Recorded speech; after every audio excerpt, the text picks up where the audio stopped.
Welcome to this week's edition of Freedom and Prosperity Radio, the weekly radio news magazine created and produced by the Virginia Institute for Public Policy. My name is Joe Thomas, and I hope you're having an amazing Thanksgiving weekend through into, I guess this is considered local Saturday or something like that, small business Saturday, Sunday, all through the weekend. Hopefully you're enjoying family and friends, more importantly than anything else. For your digestion intellectually, we have a great program this week, and we kick it off with a little look back into the beginning of November 2017 and the gubernatorial race. Many people weighing in, but one of the best minds on the body politic and the way we go about things is Christian Adams. He's an attorney, but he's also a columnist. He's written a great piece for PJ Media on the gubernatorial election. And Christian, thank you for taking some time out with us this weekend. I hope you're having a great Thanksgiving as well. How are you doing? Indeed, great to be here. So I've been asked, as I'm sure you have countless times, so what happened? How did this happen? What happened? And a couple of things that stood out to me. Number one is that Ed Gillespie managed to get more votes than Tim Kaine or Terry McAuliffe, and if it wasn't for this historic scare out the vote campaign of Ralph Northam's or Tom Steyer's or whoever's it was, he would have been governor, historically speaking. What do you think drove out this voter turnout? Was it a fear and loathing campaign of name-calling and veiled threats about ICE agents and rednecks and pickup trucks? Well, let me put it slightly a different way. The Democrats across the country have largely learned, in the same way that President Trump has learned, that in this hyper-partisan world, you win elections by appealing to your base, not by spending tons of money to try to reach undecided voters in the middle who cost a lot more money to convince. What you do is you dive deeper into your base. Remember that ad with the pickup truck that everybody was so offended about? Well, it worked because it motivated the base. People who were not otherwise inclined to go vote decided to go vote, who were convinced that electing Ed Gillespie was going to bring the Klan back, which, of course, was completely false, but that falsity and truth don't matter. And so what happened is the Democrats have done what they're doing nationally, and what Trump did nationally is dig deeper into new voters in the base to win elections. Is there also a side to this that should be a learning lesson for, at very least, the Republican Party of Virginia, that you can worry about finding a candidate that would appeal to all those undecided voters rather than just find the person who's going to work harder? I recall the last time the Republican Party of Virginia had a successful gubernatorial run, Bob McDonnell outworked anyone I've ever seen in my life. The campaign was in every town, every place. Why, he even carried places like Albemarle County, and he was the last Republican to win Albemarle County for decades in and around Charlottesville. So, I mean, just shoe leather, traditional, instead of trying to find the right candidate that won't be accused of being a racist or a misogynist or anything else, and just worry about who's going to put in the work and the effort. Well, great point. You have to do the retail politics. And, for example, in this last election, Ed Gillespie would not do the retail politics out in coal country with the president. He just literally turned down the president of the United States to appear with him in an area where the president of the United States is overwhelmingly popular.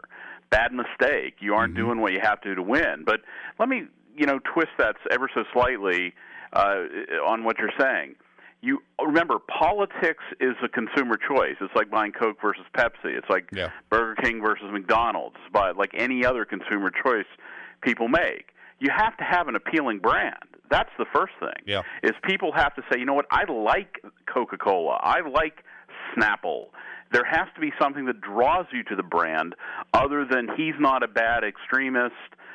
He's not, it's just all of the messages of Gillespie. I actually got a mailer. You talk about the article. I show the pictures of it. It's like, he's a centrist.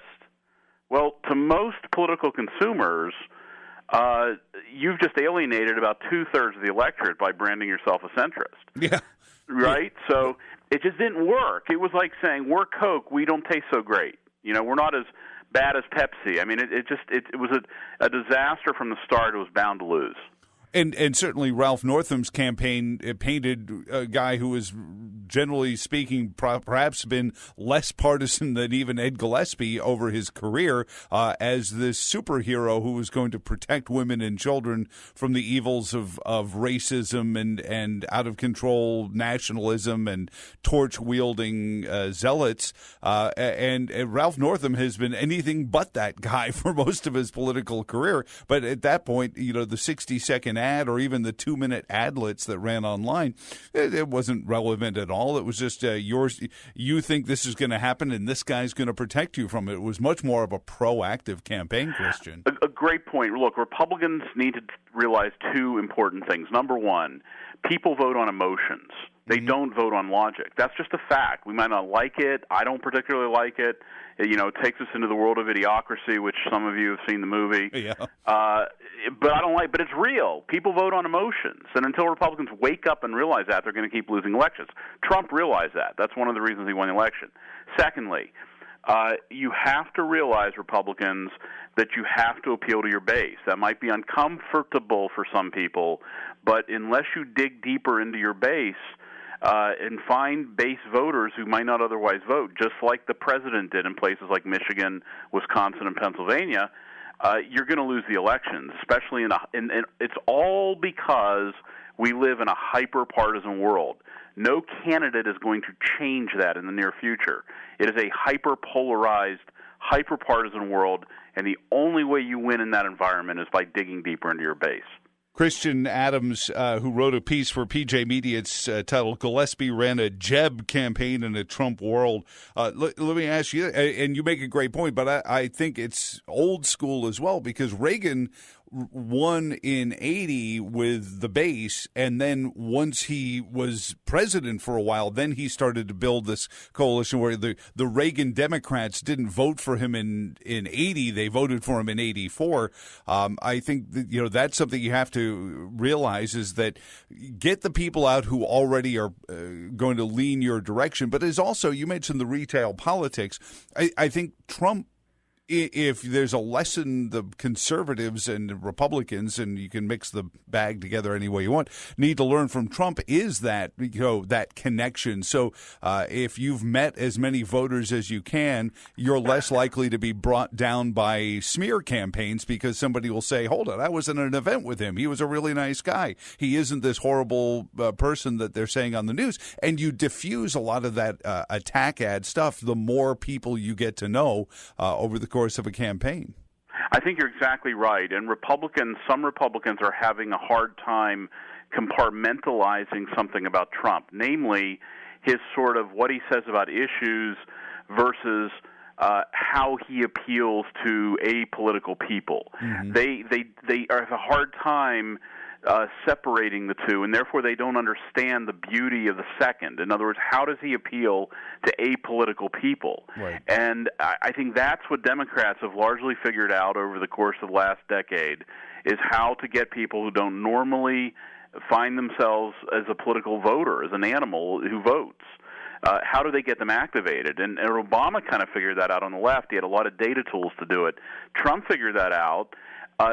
Virginia Republicans have got to figure out that sounding like the most intellectual and reasonable person is not going to win elections. Mm-hmm. And that doesn't mean you have to be a boob or a bore or a raving lunatic. But there's a way to do it that does not include sending out mailers like was sent to my house, quoting the MSNBC as saying Ed Gillespie's great, and that the Washington Post thinks Ed Gillespie's a great centrist. I mean, that is not the way you're going to win elections in this environment.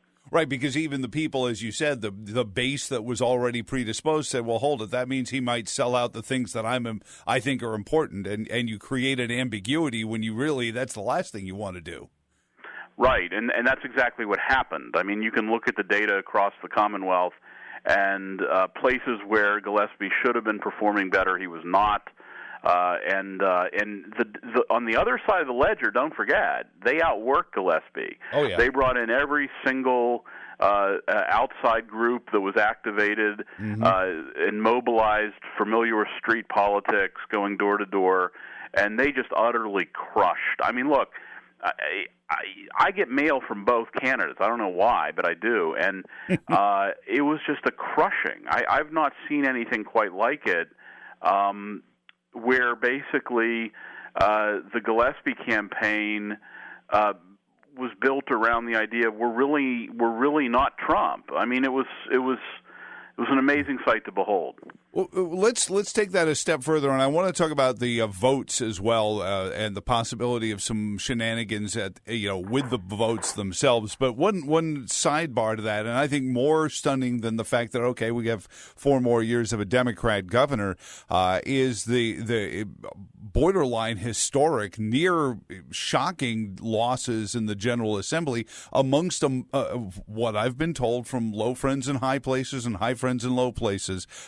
Amongst GOP in Virginia that in most of these losses didn't work very hard because they didn't have a good answer for their opponents' allegations that they were just like Trump and they were Trump. And as soon as the albatross of Trump was hung around their neck for being a Republican, a lot of these GA members that lost weren't comfortable with it and weren't as zealous pursuers of those seats as they had been in the past. And that drove some fairly hardcore progressives into the General Assembly.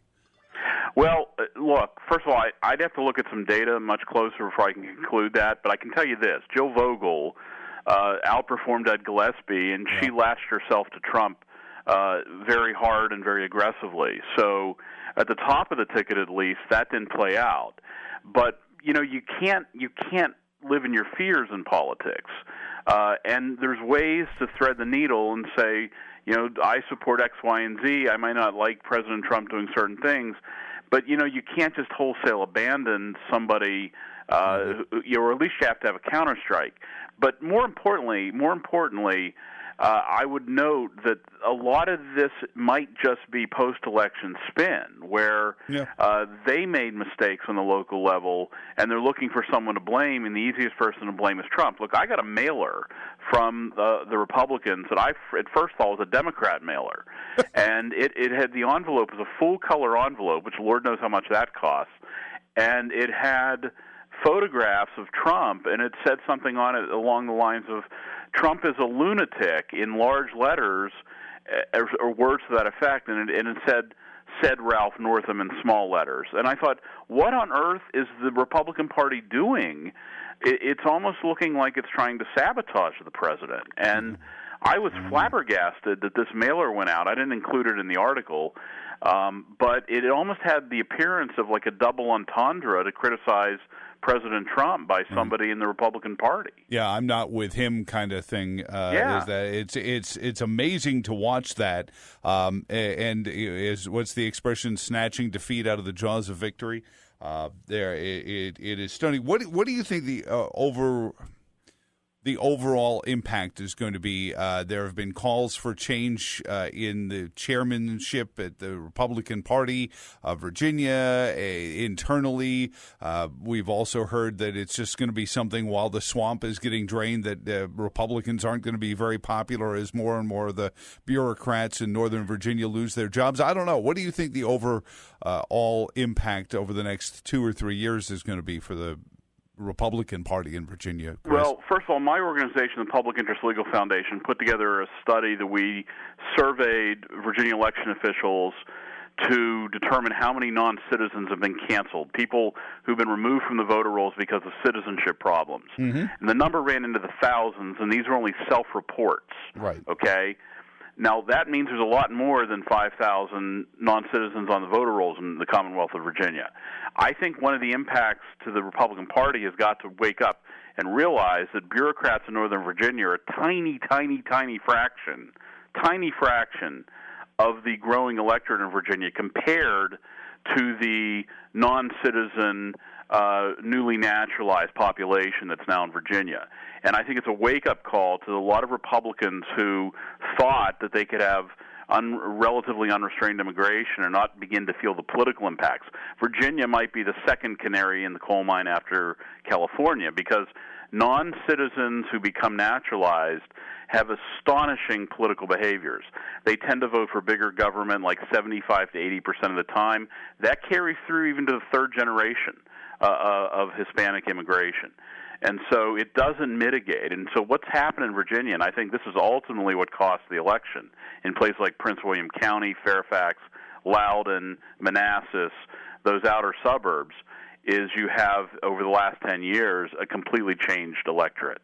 So what do we do to address that? I mean, and certainly I hear in Virginia the complaints of Northerners moving to Virginia and bringing their Northern politics. But even, foreign nationals will come to the United States fleeing oppressive policies and then vote for some of the same buildups that will lead to those oppressive policies. How do we combat that? Well, there's a couple ways. Number one is realize it's happening, and a lot of Republicans in the establishment and the party particularly have their head in the sand on this. They think that unfettered immigration is no problem politically down the road. They're dead wrong. Number two, one way to do that is to not run the kind of campaign that Ed Gillespie ran, and that is to do the exact opposite and to dig deep into the base in coal country and other places, just like Trump did in Wisconsin, Trump did in Michigan, Trump did in Pennsylvania, where there's almost similar demographics in Pennsylvania. Oh, yeah. And Trump dug very deep into the American base, the original natural, the native-born American base, and motivated them on the issue of immigration. And that's how Trump won some of those places. I'm not saying immigration is the single issue that, Ed Gillespie should have ran on, but he needed to have an awareness of this dynamic, and he had exactly the opposite. He was a subscriber to the contrary theory, that there has to be a concerted appeal to these voters. And he tried to do it and totally failed, because it's going to fail because those folks, data show empirically, will not vote Republican no matter what Republicans do. Well, I think it's the Democrats know how to speak the idea of looking out for you. You're certainly in a vulnerable position as an immigrant to a new nation. Somebody looking out for you is something you're going to be swayed by, and unfortunately, not everybody can do that. So, at the end, do you think they'll get that lesson? Because again, the rhetoric of the left will immediately, "We're a nation of immigrants." I can hear it already, Christian, and I can hear them writing their emails already. And certainly my grandfather's parents came over from Belfast, and I get it. But in those times, my mother's family are direct. My wife's family are direct immigrants. There was a process, and you had to get vetted in, and you had families that had to sponsor. And I mean, it was a harder process, it seems, than it is now to emigrate to this country and to get citizenship, and apparently to even get voting rights. Well, this was the third thing. When you asked what can they do, number one was realize there's a problem. Number two was drive deeper into the base. The third has to be a long-run strategy toward greater assimilation.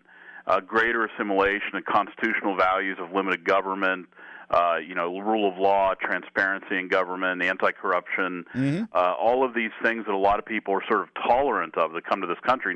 Instead of 100 units of corruption in Guatemala, now they only have 30, and that's much better. Right? Yeah, exactly. They're willing to tolerate corruption because they put up with so much of it. They don't realize because they haven't been here that this is a country that pretty much tolerates zero levels of corruption unless you're in Chicago. So the point is that a long-term assimilation plan where reverence of our values, our constitutional values of our founders, of Thomas Jefferson, the Declaration of Independence, these are the ways to do it. But frankly, you have an entire apparatus devoted to demonizing those things now. And so whether it's removing George Washington's plaque from Christ Church in Alexandria, Virginia, in the last 2 weeks. Yeah. So I'm not very optimistic that third long-term plan will be very successful. Let me ask you this on that subject of getting better grasp of, and that assimilation. We just, I was just reading an article in the Washington Times. Seventh Circuit Judge Richard Posner told in an op-ed, said there's absolutely no value in studying the U.S. Constitution. That's stunning. This is a judge whose job it is to protect that, saying, oh, it's 18th century values. He goes on to smear it, say they have no grasp of modern life, and all these things, the Bill of Rights and all those things, are outdated ideas. If these are the people we're putting robes on, Christian, I don't know how the intellectuals or even just the politicians can get it back. Well, first thing, I'm glad Richard Posner is retiring, and he'll no longer be on the bench, and he has been largely ridiculed in almost every corner that I've seen it talked about. But more importantly, the facts are that the founders, when they formed this country, viewed these as to be universal and timeless principles of human liberty, that there is no such thing as obsolescence for freedom. And so he's dead wrong. Mm-hmm. And the people like Posner saying that are the same types of lunatics who caused the 20th century to be what it was. Mm-hmm. And, different in degree but not in kind. And freedom is an enduring and universal human experience, and the Constitution enshrined human liberty in a way that no other governing document ever had or has since.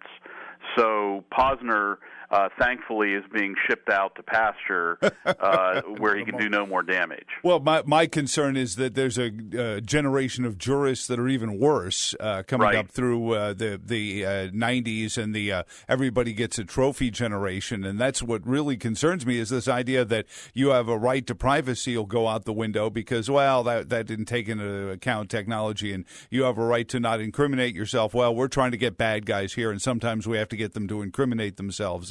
And all these protections that we're protecting us against an out-of-control state, we seem to be mistakenly now saying, well, but this is not an out-of-control state. This is America, and this could never be an out-of-control. You're talking about third world countries and dictatorships and crazy kings like George in England.